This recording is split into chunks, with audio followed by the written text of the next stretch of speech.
Être relogé 20 000 mètres carrés, c'est la surface des futurs locaux de leur état-major. Un bâtiment de 60 mètres de long dont la livraison est prévue dans quelques mois à peine. Il abritera les différents bureaux du SDIS, le service départemental d'incendie et de secours de Martinique. Jusque-là, ils étaient éclatés dans Fort-de-France. Désormais, ils vont pouvoir se retrouver. Louis Sabas a assisté en avant-première à la visite des locaux. C'est quelle commune, monsieur? Voici le centre opérationnel départemental d'incendie et de secours. La moelle épinière des pompiers de Martinique. Quelqu'un de quel âge? 17 ans. Ok, une fille, hein? Ces opérateurs travaillent dans un bâtiment devenu obsolète, au bureau administratif presque aussi étroit que les couloirs. Alors, la construction du bâtiment du nouvel état-major, à quelques dizaines de mètres de là, réjouit un personnel à la recherche de plus de confort et de sécurité. Je pense que les nouveaux bâtiments vont nous permettre d'avoir un espace suffisant pour être déjà à l'aise, pour se sentir mieux, parce qu'on est dans un bâtiment qui est assez ancien. Lors du dernier gros tremblement de terre qu'il y a eu, on a vraiment eu peur parce que ça secouait fort. Cet immeuble est justement construit de façon à résister aux séismes et aux cyclones les plus violents.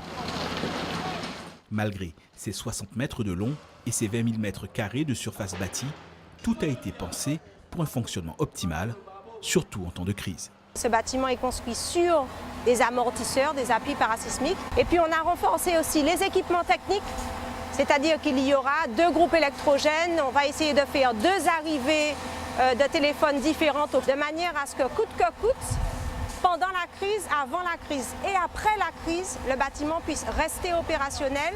Le nouvel état-major des pompiers de Martinique est attendu de longue date. Il regroupera les différents services administratifs du corps des soldats du feu, jusqu'alors disséminés dans Fort-de-France. Regrouper tous les services administratifs et services médicaux également du SDIS de la Martinique, la direction et l'ensemble du personnel. Ça va permettre une meilleure organisation, une meilleure coordination de toutes les tâches administratives du service incendie.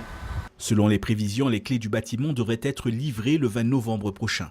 Sa construction est cofinancée par la région, l'État et bien sûr le Conseil général.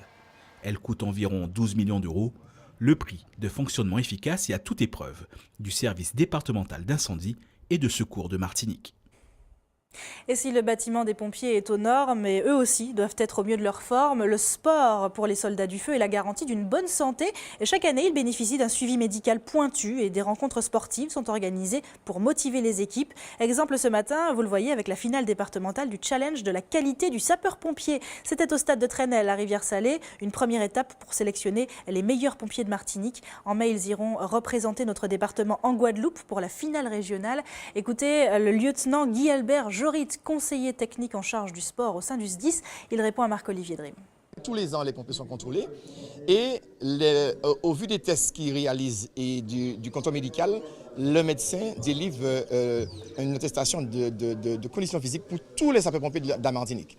Donc, outre ces tests d'aptitude, les sapeurs-pompiers sont amenés à réaliser des compétitions au niveau départemental, c'est-à-dire le parcours sportif du sapeur-pompier, le 100 mètres, 1000 mètres, grimpé de corde et 4x400 mètres.